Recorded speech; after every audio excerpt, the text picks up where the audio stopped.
15. I am your host, John Zalkin from RKW Residential.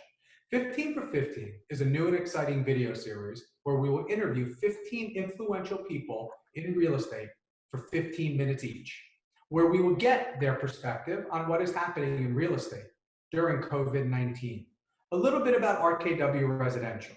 RKW Residential is an award-winning third-party multifamily property management firm with over 20,000 multifamily units under management and a growing footprint spanning 6 states. RKW delivers expertise in multifamily management through its technology, marketing, and customer experience platforms. My guest today is Roberto Pesant from Berkadia. Roberto is the Senior Managing Director and Co-Head of South Florida Investment Sales for Berkadia. Roberto has 15 plus years of experience in the commercial real estate industry, completing over $2.5 billion in sales and developing over 3 million square feet over the course of his career. Roberto, it is great to see you and thank you for taking the time to join me on this episode of 15 for 15. I'm really excited to hear what you are seeing in the brokerage community in the multifamily sector. Can you please just briefly expand on your bio and then tell us what you're seeing in the markets now?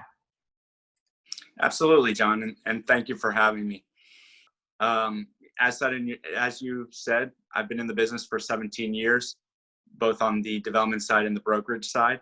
On the brokerage side, I've sold about $2.5 billion worth of real estate, all of it apartments, and the majority of it Class A. Then as far as what we're seeing in the market right now, I would tell you that of our clients, 95+% of their mind share is dedicated to property operations and collections, and looking at April collections versus March collections, speculating as to what May collections will look like, and devising strategies for this kind of uncertain time right now. Yeah, so we're seeing for the first few days of April, collections were strong across the board, but we also don't know because we've never watched the first 3 days of rents coming in because we've never really had to really understand where everything is at in terms of last year. And also a lot of the people pay through automatic withdrawal on their accounts, so we're probably there. But I guess the next 7 to 10 days is definitely going to be telling for everyone in the market. I'm doing these videos a lot right now and meeting with a lot of people. I'm speaking to a lot of people, and I'm hearing a lot of the same things as so far so good. So that's really telling very strong, especially for our business, which is the Class A to the B plus multifamily. We're starting to see the collections come in and to really go from there. But it's refreshing to hear somebody say that that everyone's looking at the management side of it, because we preach that management is one of the most important aspects of multifamily, and it's part of what we've been trying to educate people on is what happened last month compared to what's happening this month. There's a big change, and Class A management is certainly something that is needed today. So it's refreshing to hear that your clients, we're finally getting some props in the markets now. So yeah, absolutely. I mean, I'm hearing folks saying, and senior level folks saying, that every afternoon at 5 o'clock, they're having, a daily update on where collections are that day across the entire portfolio. We're doing daily delinquency reports for our clients. For us, it's interesting. We have a lot of different clients, so we don't own or develop or any of our own stuff. So we have a lot of different people telling us what they want to see and do. So we don't just have one set of rules for everybody. So we're seeing how a lot of people are acting and doing things differently and trying to learn best practices from each. And so far, it's been really working well. And God willing, everything will continue to come in, and hopefully we'll be on the downside of this. But we just don't know yet. So what do you see from your owners? I know you're talking to a lot of people who you sold buildings to, and they're talking about the manager side, but what are they seeing on the what are you seeing on transaction side? Like, what's the word on the street right now? So on the transaction side, I would tell you it's generally stalled.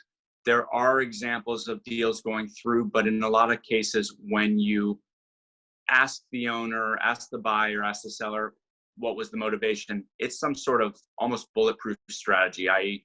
the property was across the street from a highway or 15 minutes from a military base, something like that.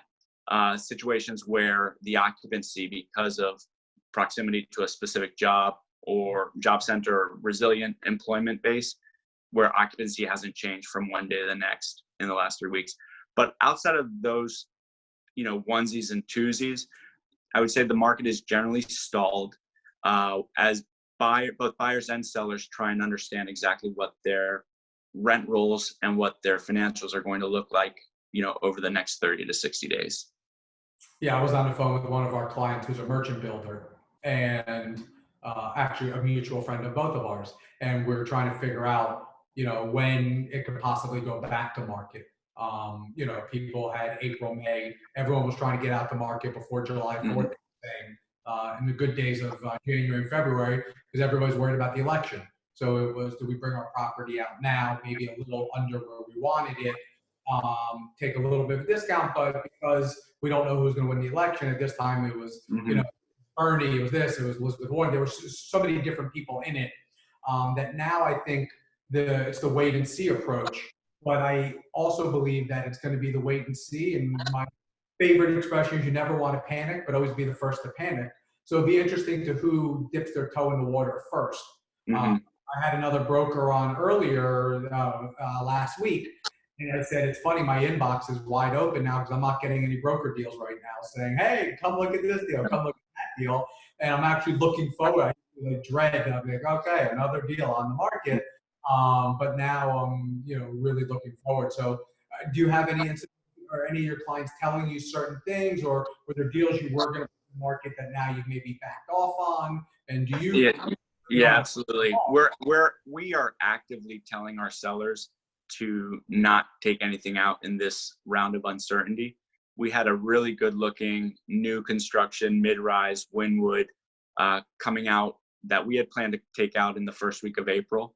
And, leading up until the first week of April, we were on a touch and go, kind of wait and see game plan, to the point where we even did a virtual reality video.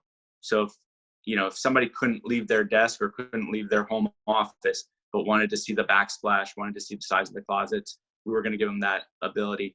And ultimately, we decided to hold it for now. We are going to softly see if there's a refi opportunity. But to make a long story short, every seller that we have that is in a position to hold and to not sell today, we are actively advising them not to take it out to market. Too much uncertainty in the market right now. Time frame or a general idea of when you think would be the time to go back out?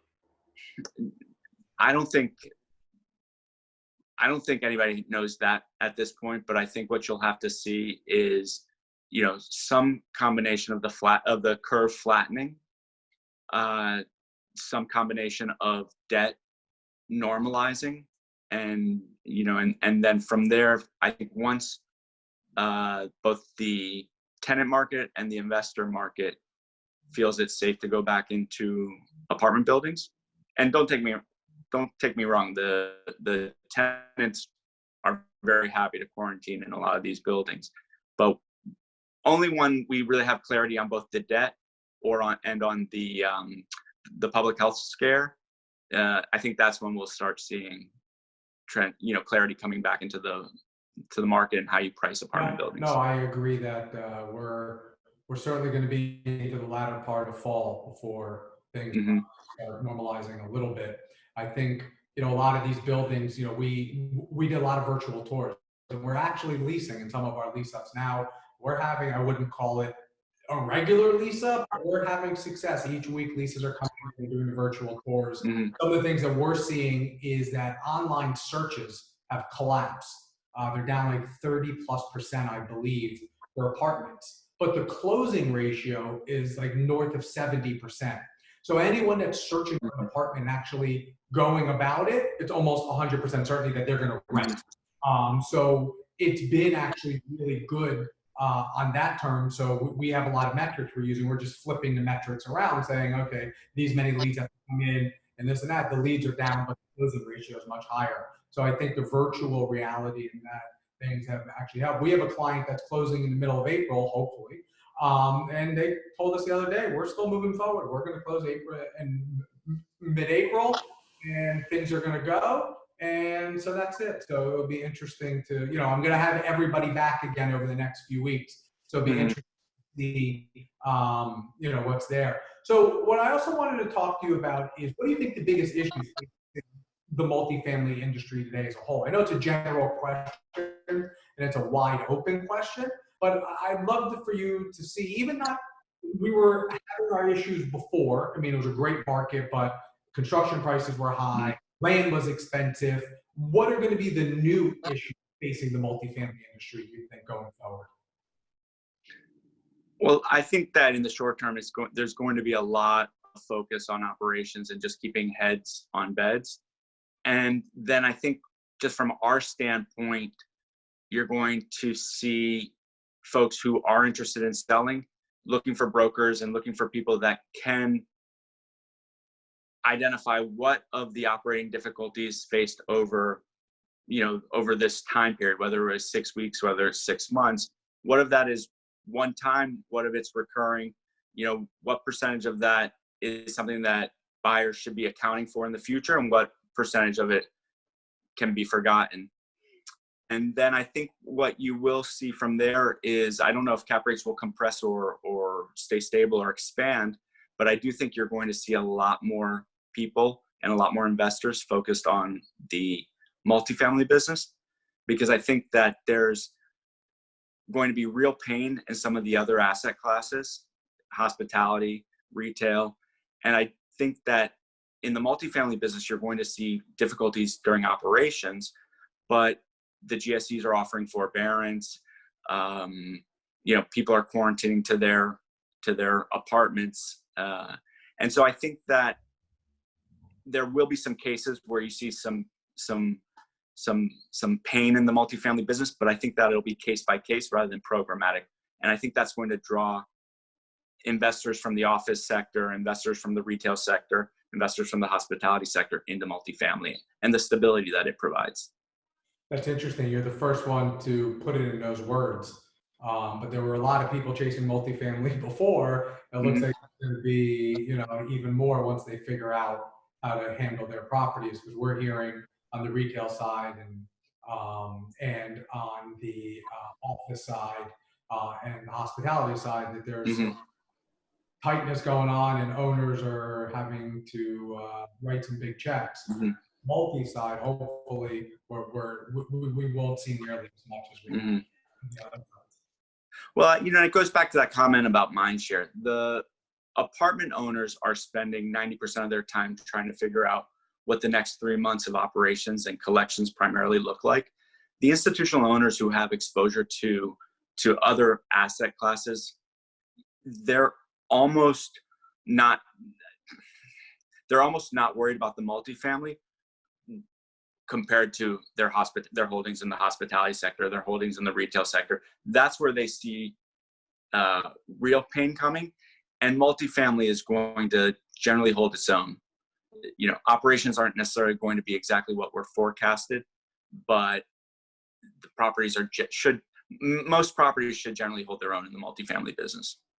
It's great to hear. It's reassuring. I know you speak to a lot of the big institutions and a lot of the bigger players in our industry. So hearing that certainly bodes well for us. And like I said, I'm going to bring everybody back and over the next month, because I'm having fun doing this, and I think everyone else is having fun doing it. And it'll be interesting to see where we stand on the May 1st collections and some other things. And I'm hoping the positivity stays going and we're going to all be okay. So with that, I told you 15 minutes flies by when having fun, Roberto. So you were great. I really appreciate you joining My me pleasure. on this episode for 15 for 15. Thank you very much. It was my pleasure. Absolutely. So with that, we will wrap up this episode. Everyone, we hope you all stay safe and practice social distancing, and make sure to wash your hands. If you have any questions or would like to find this video, please visit rkwresidential.com.